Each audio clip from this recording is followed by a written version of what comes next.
Let's go. Last training of the day. Try and find just a tiny little bit of headspace left for this one. I want to talk about how kind people deal with difficult customers, but not just difficult customers, like difficult situations, difficult people, people in your family who aren't supportive, people from school who might think that, well, you might think they think that you're not an expert, whatever the situation. I want to tell you how to deal with those, because I know that sometimes some of the stories that you make up in your head mean that you're holding yourself small. So either not starting your side hustle at all, or keeping your side hustle to be a very, very small thing. Because if it's small, you don't have to be as vulnerable. People might not know. If you've been here all day and you listen to Helen Pritchard at 2 o'clock talking about being relentlessly visible, and Helen is like just such an inspiration and so amazing at walking her walk. Like Helen is the most visible person, like, I know. And exactly as she said, she just makes it non-negotiable. She just shows up. And Helen has had a whole load of flack over the years that I have been in her world. Because the more visible you are, the more likely you are to get somebody having a comment. I mean, Helen, she didn't share all of this today, but Helen has had situations where people have looked up her address and said, you can't be earning that amount of money because your house isn't that nice. And like, just really horrible things, like just horrible people absolutely moaning about her programs when they just don't bother doing the work themselves. And it's just a small percentage, but the bigger you become. So Helen is a multimillionaire now. That the bigger your world becomes, then the more of that tiny percentage you're going to come across.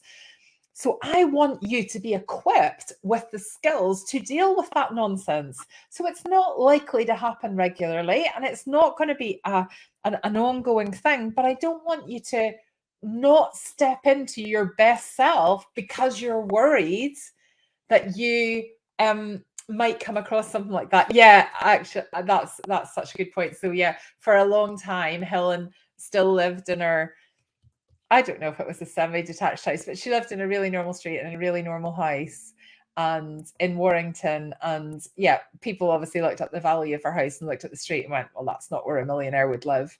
And now she's bought this absolutely incredible, sprawling mansion that she's hiring out for people to use for photography. And like, yeah, just amazing.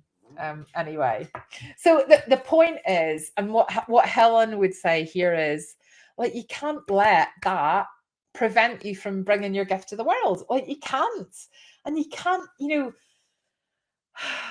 even it can be sometimes subconsciously, you can't hold yourself small because you're worried you won't know how to deal with trolls, or you won't know how to deal with somebody, like, I don't know, being derisory about your side hustle or whatever. So I'm going to teach you my one favorite technique that I have taught people for more than 20 years in my day job.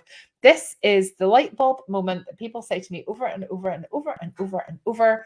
Why was I not taught this at school? This is the way to handle any negativity or really any difficult situation whilst remaining a kind person and not upsetting the other person. Not because our normal human reaction when somebody is mean is to be mean back, right? If someone goes, I am raging at you, without any sort of kind of filter, you're most likely to go, well, why are you raging at me? Because we mirror each other all the time.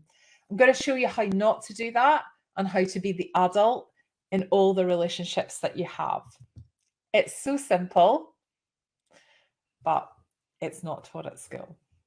Okay. Why might somebody be mean? So first of all, why might you have a difficult customer? Why might you have a difficult family member? Why might you have somebody saying something difficult to you on the internet? Like, especially if you start dabbling down the route of Facebook ads, which I do, When I put normal posts, I rarely get any negativity on it. When I put Facebook ads, and you'll know yourself if you've seen other people's Facebook ads, I think it's because you sort of appear in people's news feeds that definitely aren't your ideal customer, because Facebook doesn't always get the target in right. Sometimes people can just be super horrible and nasty. I've given you the example before, but I once had somebody who put a horrible comment in my Facebook ad and then came into my inbox privately to tell me that she thought it was absolutely disgusting that I was suggesting people monetize a craft. Did I not understand that crafting was a hobby and I was ruining the industry by suggesting that people made money from it, and I should be absolutely ashamed of myself? And like, she must have taken, I don't know, a good 20 minutes of her day to tell me what she thought of me, even though she'd not, like, I think she'd seen my picture and that was it. So I've had a note, like, I haven't had a load of it, but I've had some negativity, but I'm not Helen's league yet, but I'm gonna be, and therefore I'm gonna get more of it. And I want you all to be, if that's what your side hustle vision is, excuse me, I want you to be at a level where you probably are going to attract some sort of negativity, but we're not going to keep ourselves small. We're going to deal with it. We're going to understand how to deal with it. So the first stage is, why might somebody be mean? Think about two people that are going to a music festival, right? So imagine two people go to a music festival, they don't know each other. They arrive at the same time. They sit, imagine it's a seated festival, they sit in the seat beside each other. They experience the same festival. And at the end of it, they leave the festival. And imagine there's a reporter in the street, and the reporter stops each of them and says, what did you think of the festival? Are they going to say exactly the same thing? Tell me in the comments. Are they going to say exactly the same thing? So they arrived at the same time. They sat where they would probably have had the same view, almost. I mean, very slightly differently because of the two seats. They experienced the same festival. They left at the same time. Are they going to say exactly the same thing? No. Okay. So why? Why aren't, so they had exactly the same experience objectively. Why aren't they going to say exactly the same thing? Tell me why you think. So Tracy, so they have different expectations. So tell me more about that. How would your expectations be formed of a festival? Tell me more, Tracy. You're on the right line, so I want to know just a wee bit more about that. Samantha, probably not, as they would with different expectations. Okay, tell me, because they are different people. So Ruth, tell me more about that. When we're born, so let's go back to when we're born, we're all sort of born as blank sheets, really. We're born with our genetics and I guess probably some predispositions, but really you're born, and then it's your life experience that turns you into the person that you are. So it's the nature nurture debate, really. But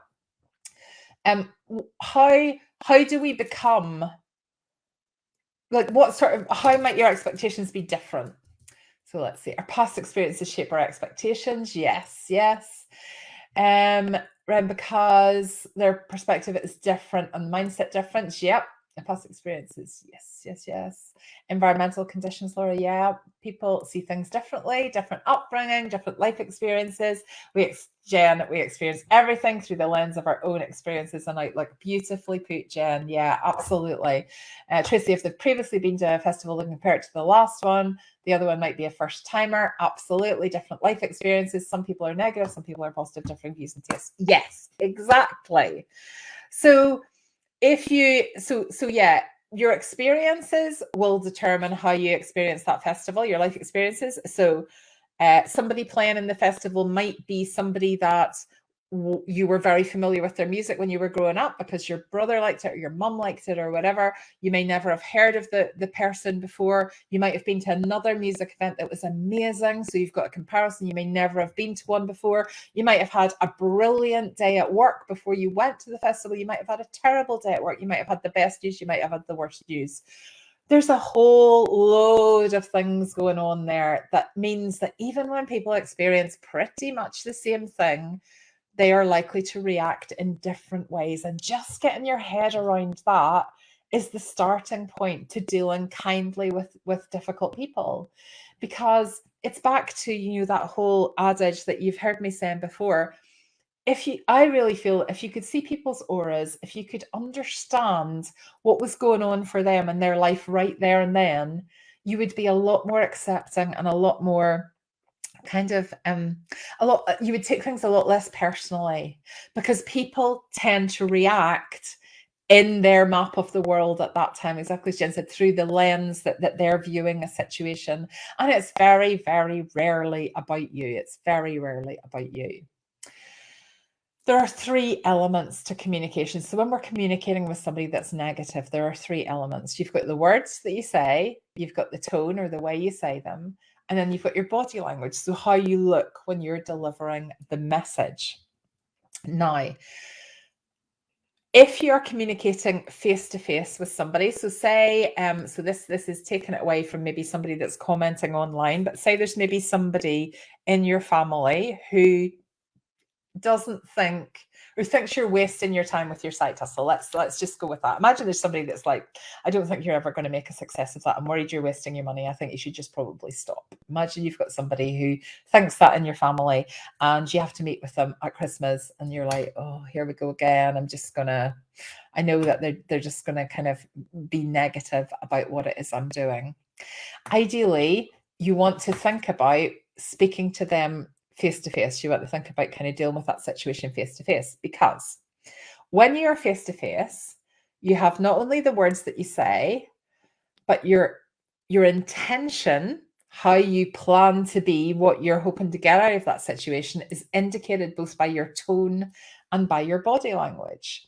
So words alone are not, like, when we're online, we're relying on words to get across our message. When we're face to face, we've got a lot more context. Your tone and your body language are your indicators of intention.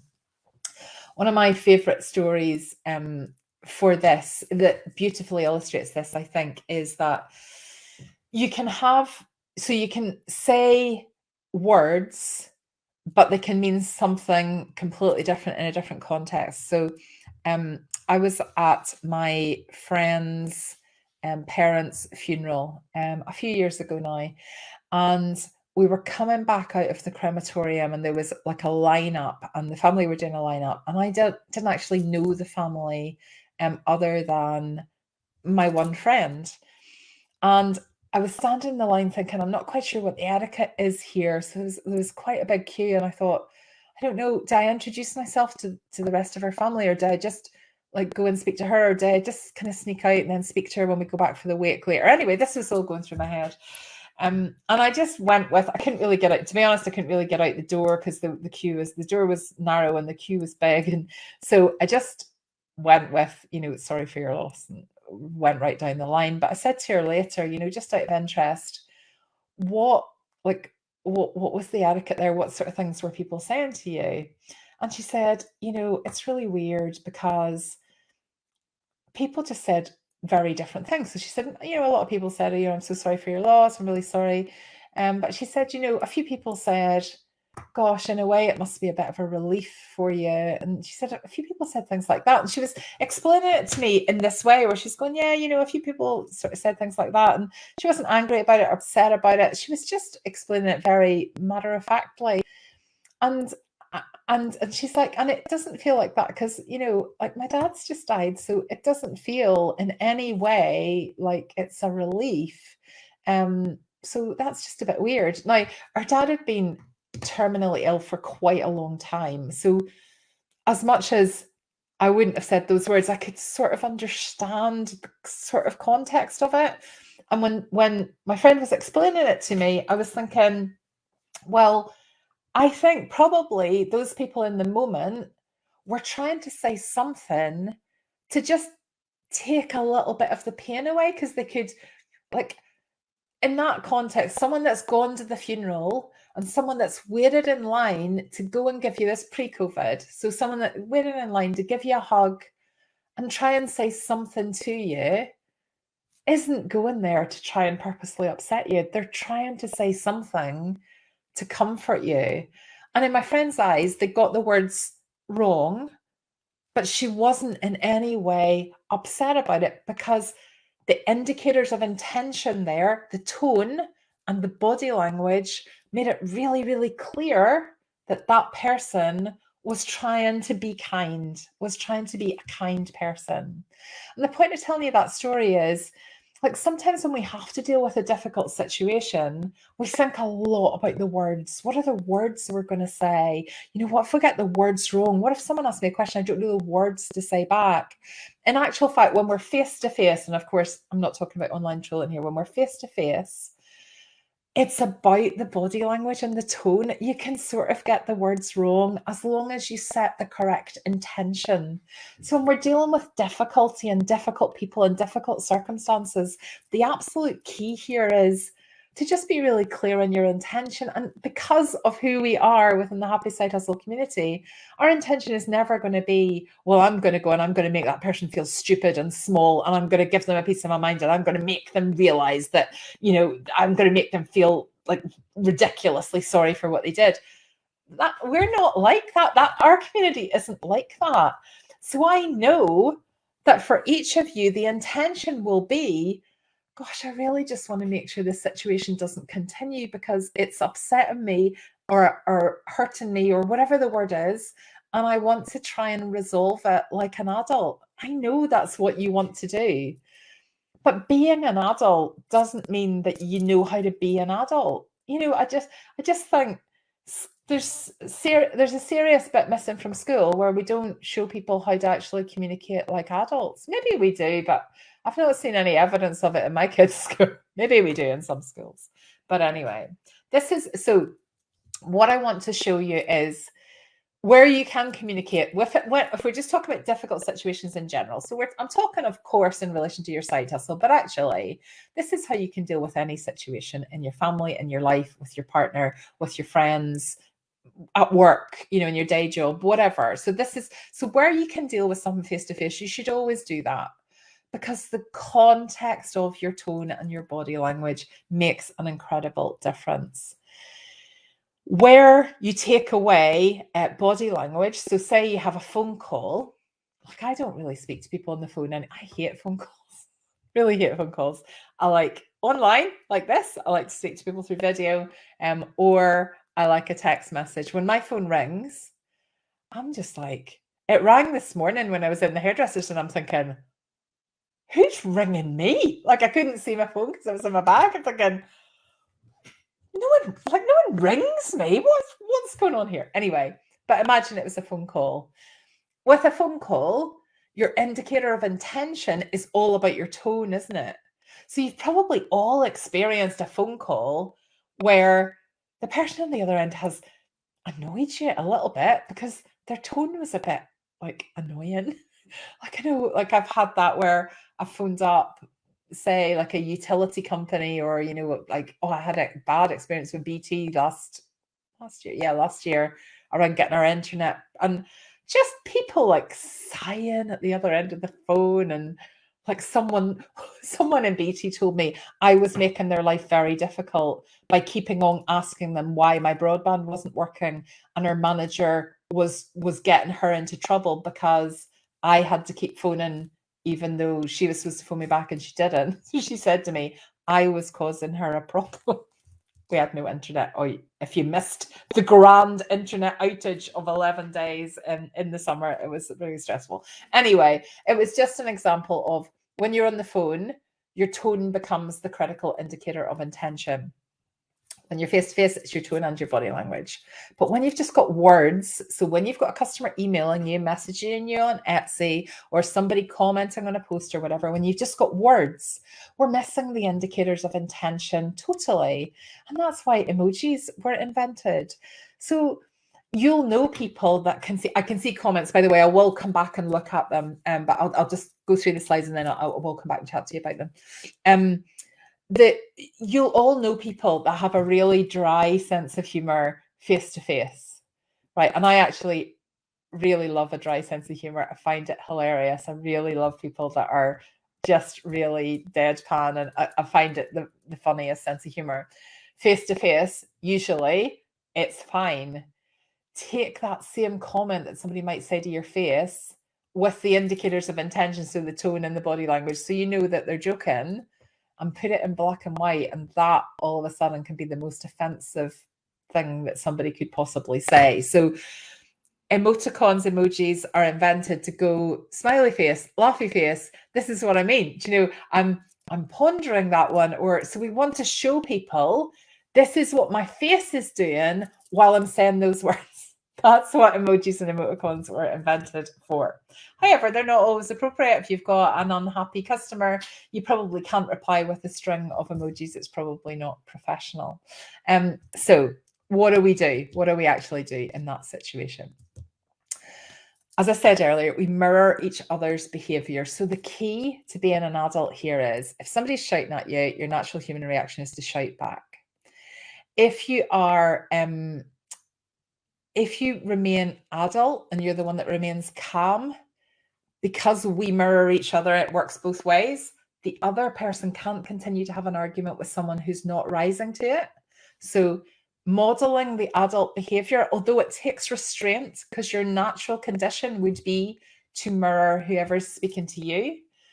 If you can walk around in life, not always, because it would be a very kind of, it would have to be a very conscious life you lived to be constantly an adult. And I'm not claiming that I do this all the time, but I do it very consciously in situations where I think, okay, this is a difficult situation. I'm going to need to go in and be the adult here in the same way that you should do with your kids. I'm not always the adult with my kids. Sometimes I think, actually, one of my children was much more adult there than me. It's an ongoing thing. It's an ongoing practice. But when we're thinking about difficulties with our side hustle and that negativity and worrying about it, then making sure that you are keeping that adult behavior. And what is adult behavior? Well, it's that kind of calmness, isn't it? It's that not rising to the situation. It's the not going into the naughty child kind of sulky sullen, and it's not going into the aggressive, kind of mirroring what the other person's doing. It's the middle point. So it takes us into assertiveness. My favorite quote, you've probably heard me say before, is just be kind, because everybody's fighting a battle you know nothing about. It's back to what I said at the beginning. If you could genuinely see in people's auras, or just imagine if there's situations where were visible around their head, whatever they were dealing with in the background that you probably have no idea about. If you could see that, people would just be a lot more tolerant, a lot more understanding, and a lot more, like, it would be a lot easier to realize that mostly the way people react towards you is not about you at all. It's all about them. Like, it's really unlikely that you've done something that's so horrific that's caused a massive reaction in someone. It's most likely that they've just had a bit of a crappy time themselves. So what is assertiveness? So there's a spectrum where at one end you've got passive, and at the other end you've got aggressive. Get my hands into the video. And right in the middle is assertiveness of this spectrum. Now, I've trained people in assertiveness and confidence for a long, long time. And right at the beginning of every training session, I'm sure you've been in a training course, and what myself and all the trainers of the world do is they say, so, introduce yourself. What are you hoping to get out of it? What are your objectives for today? And when people come on an assertiveness training course, they are either so ridiculously passive or submissive that they can hardly introduce themselves, or they really confidently introduce themselves and they're not quite sure why they're there, but their manager thought it would be a good idea, but they feel that they're quite assertive already. And they just tend to be the people at either end of the spectrum. So unless they've chosen to go on it themselves, this is the people that are sent on courses. If you've ever been sent on an assertiveness course, you're probably aggressive or passive. That would be my experience. If you've chosen to go on it, that's completely different. And it's a very mature thing to choose to go on. But if you've been sent, you'll fall in one of those categories. So my job is to get people to understand that passive isn't good, aggressive isn't good, assertive is right. So if you think about the two extremes, what is an aggressive stance? An aggressive stance is, I know everything, you know nothing, just do what I'm telling you and get on with it. That's the approach.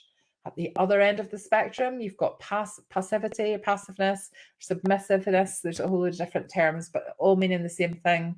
It's the you're more important than me. You tell me what to do and I'll just do it. Like I'll just get on with it. So it's a sort of parent-child situation going on there. And then in the middle is assertiveness. And the foundation of assertiveness is my viewpoint's important, your viewpoint's important. Let's work out together how to go forward. My viewpoint's important, your viewpoint's important. Let's work out together how to go forward. That's how I want to approach a difficult situation. So what is assertiveness? Definition, standing up for our own rights in a way that do not violate the other person's rights. That's what a kind person does. Okay, so now you know the context. I'm going to tell you the words. Now, as I say, I run courses on assertiveness. There are loads and loads of assertiveness techniques. So this is not the only one, but this is my favorite one. It is, in my opinion, the easiest one. And it is the one that I have used for 20 years myself. It is literally assertiveness in one sentence. I'm sharing it with you because it's super easy, but it is genuinely life-changing, because once you have watched this masterclass, and you come to me in the future and you say, I don't know how to deal with this difficult situation, I'm going to go, yes, you do, because I taught you. I genuinely haven't. So we haven't got time to do it on the masterclass. But when I deliver this in real life, what we do is I show people how to use this. And then I ask them to think of a situation that they want to use it in and come up with their words. And then they practice it on each other. And then we talk about all the situations they could potentially use it in. There hasn't been a single situation that anybody has brought to me in 20 years that hasn't been able to be resolved with this technique. So are you ready? Are you ready? Here we go. So as I said earlier, ideally face-to-face. Ideally, we want to have difficult conversations face-to-face. Of course, we're not going to go and call at the door of someone that trolls us on the internet. I'm not suggesting that. But where the difficulty is somewhere where it would be possible to have a face-to-face conversation with someone, like at work, like in your family, whatever, you should do it that way. Call should be the second option, and written message should be the third option. And the reason for that is, as we have talked about before as well, written message is just so easy to misinterpret, and the indicators of intention are just not really there. The first part, so I'm going to, in a minute, I'm going to tell you a sentence that you're going to use to be assertive for the rest of your life. But before you ask the sentence, the most important foundation here is to ask the other person basically what's going on. So let's think of an example. Imagine, well, let me just use the one I use in corporate world because I'm very familiar with it, and you'll get the gist from it, and then you can apply it to your situation. So in corporate world, imagine you have somebody who's constantly coming in late. So I'm dealing with managers and leaders. They've got somebody in their team that's constantly coming in late. What are we going to do about it? So they come in late day 1, they come in late day 2, they come in late day 3. On day 3, doesn't matter when you do it, but on day 3, what I ask the managers to do is take them to one side. So ideally, this should be done without witnesses. So ideally, this is a one-on-one conversation where you're having this conversation face to face. They take the person to one side and they go, I've noticed that you've been late the last couple of days. I'm just wondering what's going on. So you want to ask a really good, balanced, like calm first question, because you have no idea what they're about to say to you. And this is back to everybody's fighting a battle you know nothing about. There's two extreme examples I give here. The first one might be, so you say, I've noticed you've been late for the last few days. I'm just wondering what's going on. They might say, I have to take my child to hospital for dialysis every morning, and to be honest, the hospital were running a bit late the last couple of mornings. I'm really sorry. I'll work on an extra 10 minutes at the end of the day. They might say that. They might say, oh, there was roadworks between my house and work, and I just didn't really get up on time. Like, they might say anything, you don't know. But you need to give them the opportunity to tell you the thing, so that you don't feel like an absolute heel by going into the next part of this and then realizing that something really significant had happened. I'll give you a really, really good example of this. I was delivering a training course quite a few years ago now. It was a leadership course, and there was a girl on it who was clearly distracted. Like, she wasn't being difficult or anything, but she was really distracted. It was a 2-day course, and on the morning of the second day, like, we had a mid-morning break, and everybody came back. Hold on a minute, I'm going to sneeze. Hold on. Alma, maybe I'm not. Hold on. There might be a sneeze coming. I'm warning you. So yeah, the break on the second day, everybody else had come back in, and she was late coming back, and I could tell that the rest of the delegates had been talking about her in the break room because she had been coming late back most of for the previous day as well. For most of the break, she'd come back a bit late. She was sort of texting on her phone and stuff. Anyway, she was clearly annoying everybody else. So I started them on an exercise, and I went out to try and find her. And I was delivering this training in Glasgow, and I remember like it was yesterday. I walked out the door, and then there was this other door kind of at our reception, and then you walked out like a third fire door, and it was the top of the stairs, and I could see her through the doors out there on her phone. So I went out, and again, just being really conscious of this and being conscious of being an adult, I went out just to say, like, just to let you know we've started again. I was just going to kind of mouth that and go back in. But as I opened the third fire door, she ended her call, and I said to her, "Oh, I just want to let you know that's us started again now, and just check if you were okay." And she just burst out crying, and she said, "My house has just been repossessed." And like, it gives me just such a chill to say it. And like, if I'd gone out there and gone, right, obviously I wouldn't share her name. I can't actually remember her name now, so let's call her Karen. I went, right, Karen, you've been late for, if I'd gone into anything like that, and then she told me the context of it, like, as a kind person, I would have felt absolutely devastated that I had added to her stress. So I was so glad that I understood this context and this technique. The difficulty with that situation was that, of course, I immediately said, right, Karen, go and get your stuff and go and do what you need to do. Like, you don't need to be here on a training course if all that's going on in the background. Let's see what we can do to support you. And she said, well, I don't want to leave the course because I'm really worried, because her employer had paid for her to come on the course. And she said, I'm really worried that I'm going to lose my job as well. I'm like, look, we won't tell anybody. We'll say that you were here. I'll give you your certificate, whatever we need to do here. But she had kids. Like, go and get your stuff. Go and see what needs to be action now. How and then kind of come back and we'll work it out. So she went back into the room, and I didn't want to walk in with her and kind of make a scene. So she went back into the room where everybody else was sitting doing the exercise, and collected her bags and just left. And it was obviously she'd been crying. And then when I walked back into so I kind of went outside and, just like reassured her, and anyway, left her with the girls that I worked with. And I came back into the room, and of course I couldn't tell them what had happened because it was confidential. Like, that wasn't my secret to share. But because I couldn't share it, I think they all thought I'd gone out and given her a massive row, made her cry, and then sent her home. I think that was the context they got from it, because for the rest of the day, everybody was super well behaved. They were all sitting up very straight. Nobody was even a second late coming back from the breaks. But like, it's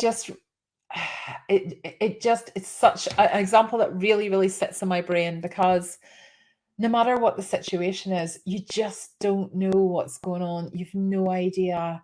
And if you try and handle something in not a kind way, and I don't think there's anybody in here that would, but sometimes you can get wound up by somebody.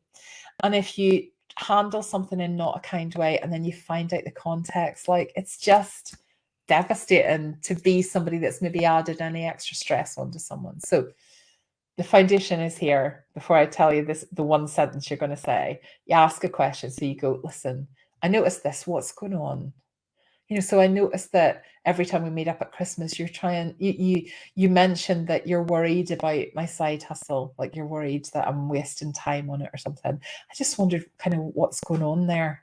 So you're just going to ask a really open question, and you're going to listen carefully to what the person says, because people just want to be heard as well. People just want to be listened to. We don't live in a world anymore where people are listened to. It's a real dying art. And when someone genuinely listens and you feel that they actually are hearing what you're saying and they understand, that can be enough just to stop people will repeat the same story because they think you haven't heard them. So anyway, ask them a good open question. Show you care, set the tone. So you go, oh, what makes you say that? So that would be a good open question. So, I noticed that you're worried about me with my side. Also, what makes you say that? Or something like, to use my words, so this month, somebody on Etsy gave me a 3-star review, which all of those of you on Etsy will know that's really annoying, because I lost Star Seller for this month because of that one review. And because they said the catch in the bracelet that I sent was a little bit loose. Now, like, it might have been, I don't know. I buy the bracelets in from Cookson Gold. I know they're quality bracelets. It might have been, but they didn't contact me. I would have, of course, resolved it. I mean, I've messaged them, but anyway. But if someone messages me to say, I've got a complaint about your jewelry or whatever, I immediately say exactly what I've put in the screen. Thanks for getting in touch. Oh my goodness, that should never have happened. I'm so sorry. Let me see how we can fix it. Tell me more about the situation. Starting with that sort of response diffuses the situation immediately. Nobody can be angry when you respond like that. If someone comes to you and goes, well, I bought this from you and the chain has broken, I go, oh my goodness, I am so sorry. That should never have happened. Tell me what's going on. Let me send out a replacement chain for you. As soon as you reply like that, we go in this lovely adult conversation. And generally at the end, people are thanking me for being so lovely about it, and I'm thanking them for being so lovely about it. What you see on a lot of Etsy Facebook groups is, this customer said that this thing was broken. I think they're at it. I think they're scammers. So you see people like sharing screenshots of how they've replied to customers. If you complain to someone and they have a go at you, it's going to absolutely spiral into something horrific. You just have to go through life assuming people are nice, as opposed to assuming they aren't. Like I said, there's a radio competition up here in Scotland. And every day you can win a ridiculous amount of money. I suspect it's repeated throughout the UK in different formats, because I think it's like £2 to enter it. And every day they give away, like today they were giving away 70 grand, like in a day. Yesterday they give away 35 grand. They obviously make a fortune from it. Anyway, the woman last night that they phoned, so they phone you and you have to say the amount. So you don't have to answer the phone with anything, but they'll say, it's me phoning from the radio. How much is the amount? And if you know the amount, then they give it to you. So last night they phoned this woman.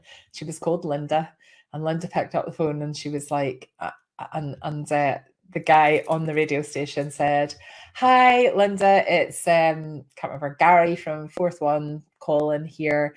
How are you tonight?" And she's like, "Aye, away. It's no you. It's no you." And he's like, no. He goes, "Honestly, we get this all the time." He goes, "It is, honestly." He said, "You've entered the cash register competition." And she's like, "I have, but stop winding me up. It's no you."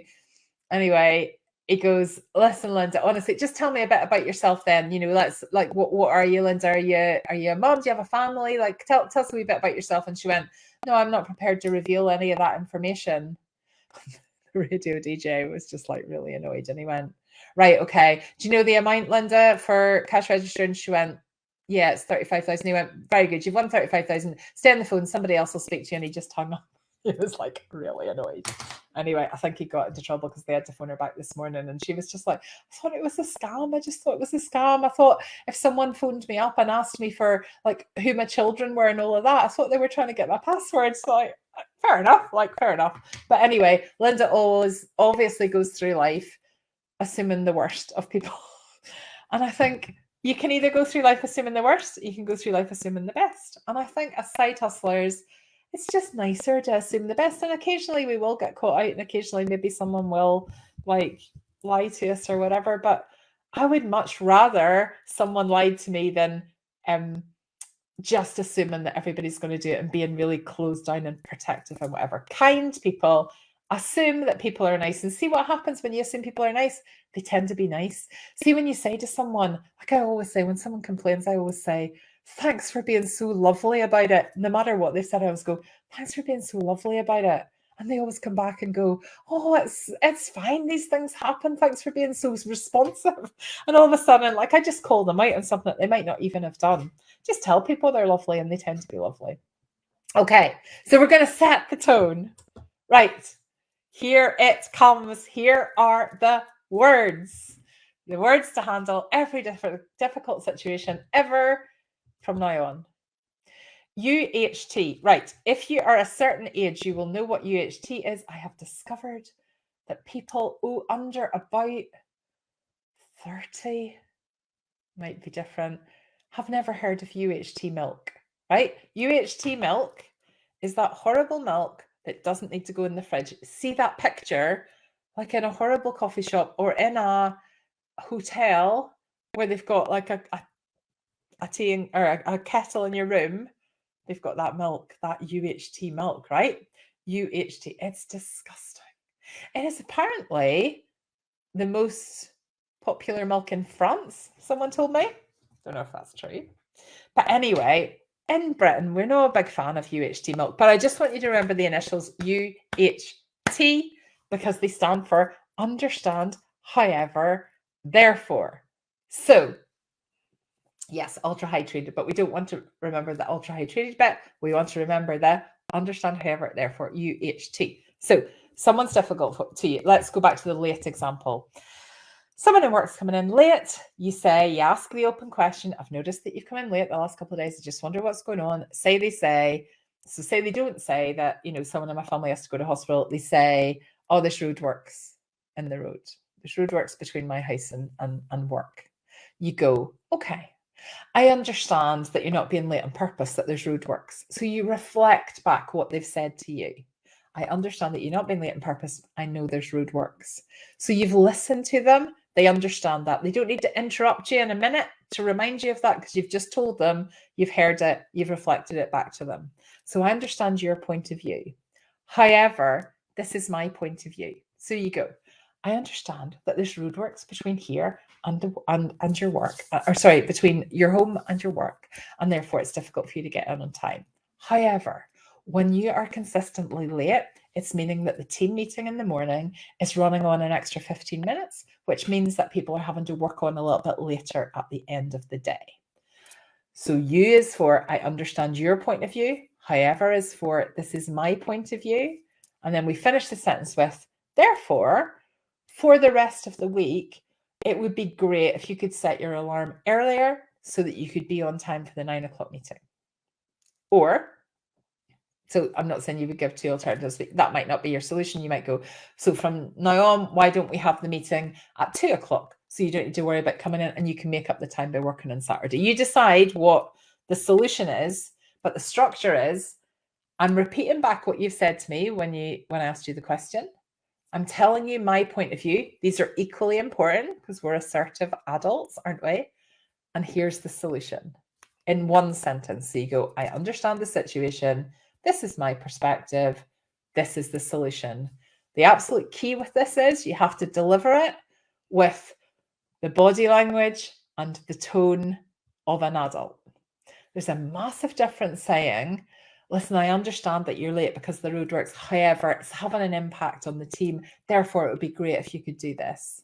That's completely different from, listen, I understand that you're late because of the roadworks. However, everybody's having to work on later because you're coming in late. Therefore, how about you maybe set your alarm a little bit earlier?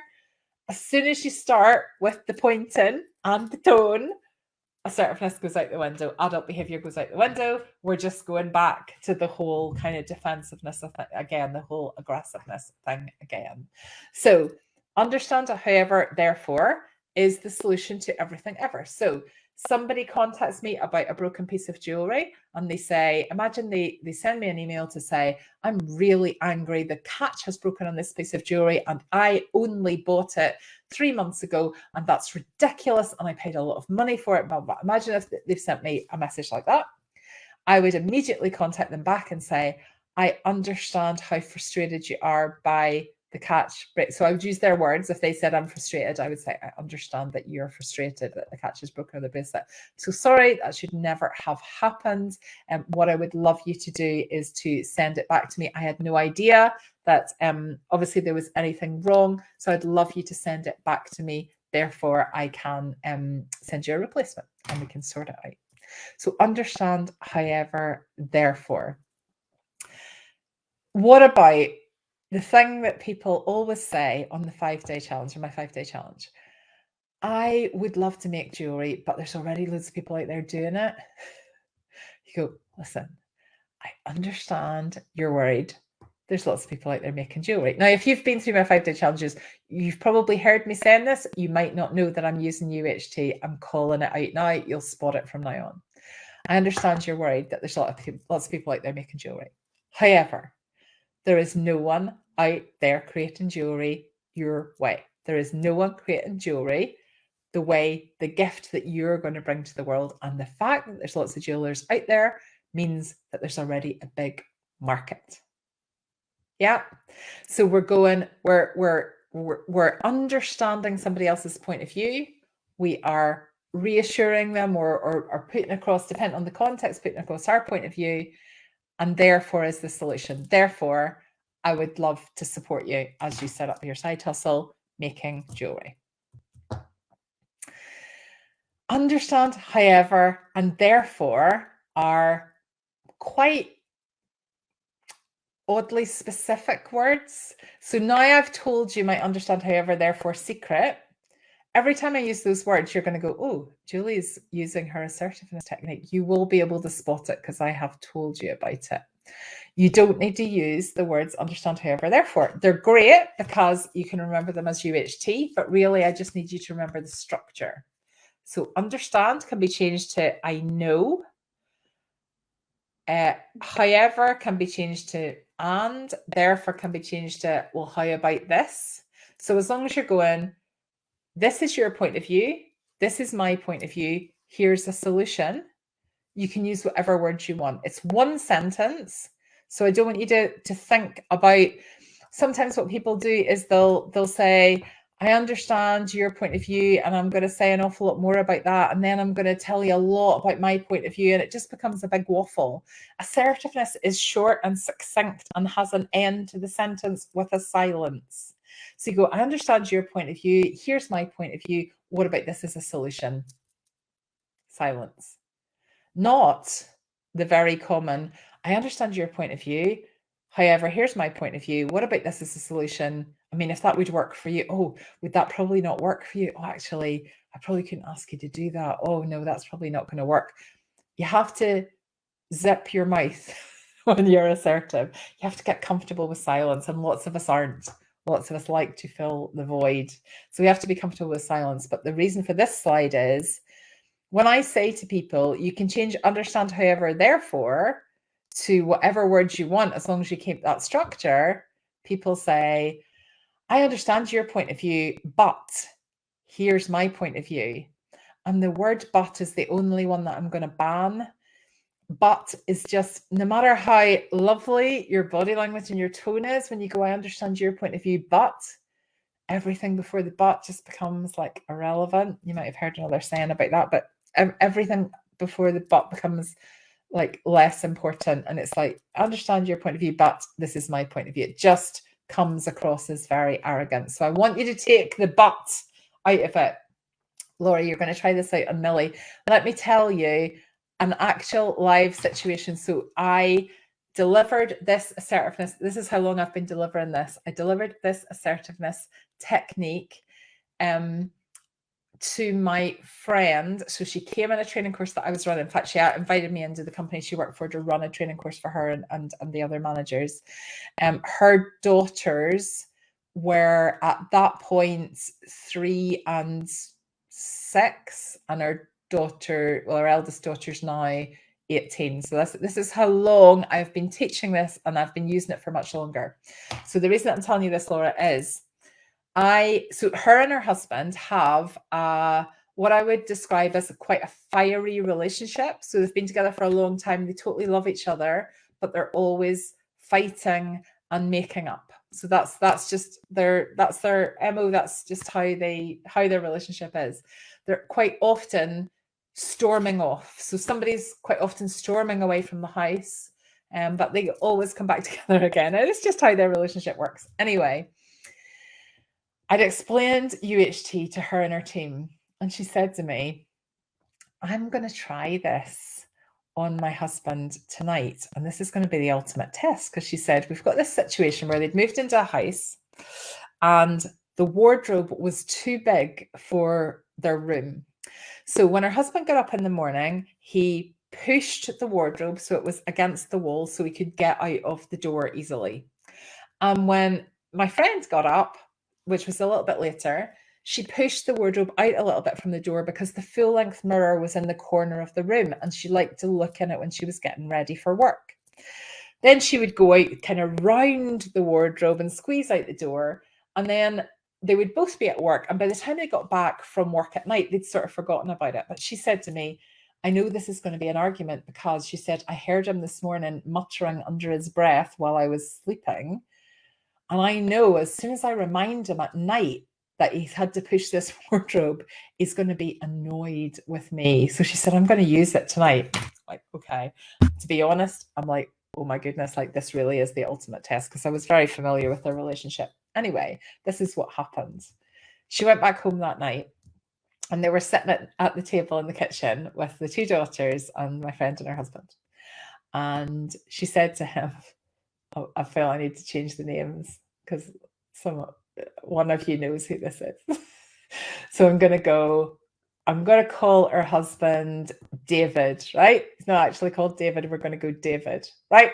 So she said, David, I understand that the wardrobe in the room, when it's kind of partially blocking the door, is really frustrating for you to get out in the morning. However, when you push it when you push it against the wall, it means I can't see in the full-length mirror to get ready.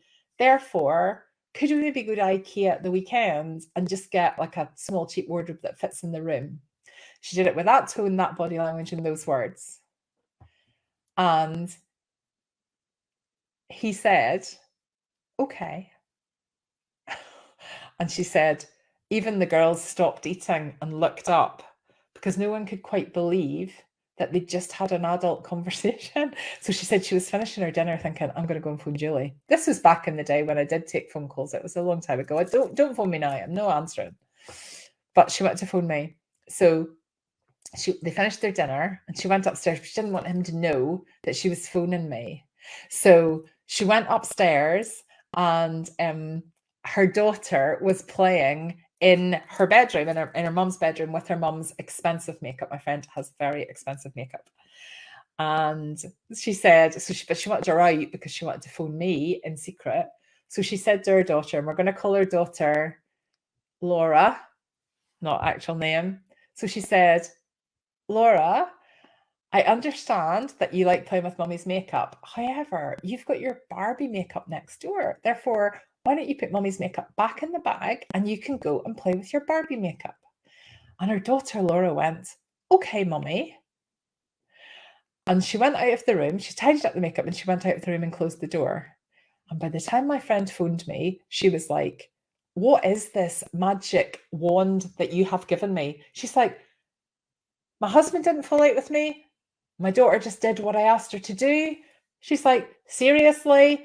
And at that point, she was probably, mid-30s. She went, no one's told me this before. No one's told me. I use it, and anyone I've taught this to uses it every day, all day. I do it if I want my husband and my son to take out the bin in the kitchen. I do it if my neighbour's annoying me with the noise that they're making cutting down the trees. Like I use it all the time. And when you approach the situation with the intention that you want to resolve it, you want to be an adult, and you say, listen, what's going on here? You listen to their point of view, you give your point of view as an adult, and then you suggest a solution. The worst that can happen is they go, listen, that solution doesn't work for me, but what about this solution? You're now in an adult exchange of information, whether you're talking to a child, whether you're talking to another adult, whether you're talking to a troll online. You're in an adult situation. It keeps you in control. It helps you to model for everybody else how to handle these sorts of things. Because if people haven't been told that magic spell, they don't know. They don't know how to handle them. Whose turn is it to take out the bin? I've had to change the words understand, however, and therefore, because my husband catches me now. When I go, listen, I understand you don't like taking out the bins. However, I don't like taking out the bins. Therefore, can we take out the bins? Like, can we have a rota for taking out the bins? And he'll go, ooh, understand, however, therefore. So now I just go, I know you don't like taking out the bins. I really don't like taking out the bins either. How about we just do it week about? He doesn't spot that. Don't tell him. What happens? Final part to this. What happens if they don't do what you agree? So imagine that you do. So say you have that adult at Christmas where they always kind of talk to you about how they're really worried that you're wasting all your time in your side hustle and you should be focused on your day job and whatever. Say you do say to them, listen, I'm just wondering what's going on, why you're worried about me. And they say, I've seen it happen to somebody else. And, they just like, I don't know, they had a terrible time. They bought into an MLM company and they lost a whole load of money. So you go, listen, I understand that you're worried that maybe I'm spending a lot of money on, but it's not an MLM. I just wanted to reassure you that. I, from my point of view, this is something that I really enjoy doing anyway. I'm really excited about making some extra money, using it for luxuries. I'm not really spending a significant amount of money, don't worry, on supplies or anything like that. Therefore, I'm really enjoying it and I'd absolutely love you to support me, or at the very least not worry about me. If you have that situation, they say, oh, okay, fair enough, that's fair enough. And you walk away from that going, oh, that's brilliant, I've resolved that. And then the next time you see them, they go, listen, I'm really worried about you again, about your side hustle. What you do is broken record technique. Final part to this. You just say it again.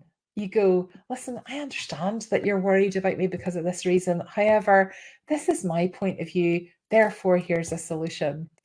And if they go, all right, okay, and then they do it again, you just repeat it again, you repeat it again, you repeat it again. And believe me, when you keep UHTing people, eventually they give up. Very quickly they give up. But you just keep, once you've gone down the UHT route, you just keep down the route. You don't ever turn back. So especially if it's with kids, like if you say, listen, I understand that you just think about it. I understand that you really want that, I don't know, toy in the shop, that toy in Tesco when we're walking around Tesco. However, at the moment, what you could do is you could put it on your Christmas list, because we're not at a time of year where we spend a lot of money on extravagant toys. Therefore, I'll get you some grapes, whatever your solution is. If you find that the toddler or your child goes, no, I want the toy, you go, I understand, and you just keep going. What you don't ever do is go, okay, I'll give you the toy because you behaved badly. Like, you never do that. As a parent, you should never do that. I know we've probably all done something like that at some point, but it's the same with adults.